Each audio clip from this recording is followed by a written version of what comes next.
পড়াশোনা করতে ইচ্ছা করে না? কী করবেন জেনে নিন। পড়তে ইচ্ছা না করার কারণগুলো বুঝে নেওয়া খুবই গুরুত্বপূর্ণ।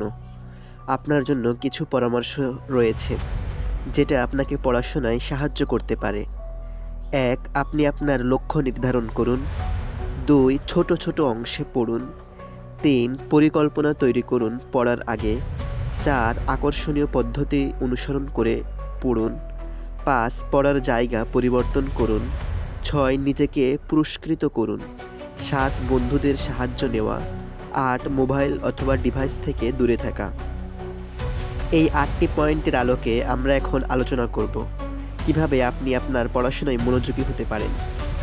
আপনি কেন পড়বেন অথবা কেন পড়ছেন সেটা বুঝতে চেষ্টা করুন। যদি কোনো নির্দিষ্ট লক্ষ্য থাকে, যেমন পরীক্ষা অথবা ক্যারিয়ার, তাহলে সেই লক্ষ্য আপনাকে মোটিভেট করতে পারে।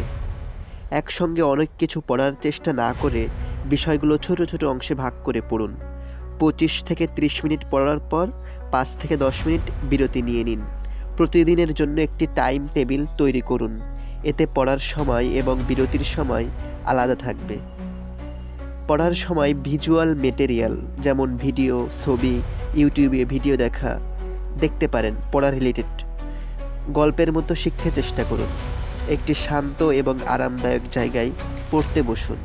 পড়া শেষ হলে নিজেকে ছোট ছোট পুরস্কার দিন, যেমন আপনার প্রিয় কোনো খাবার অথবা প্রিয় গেম খেলা।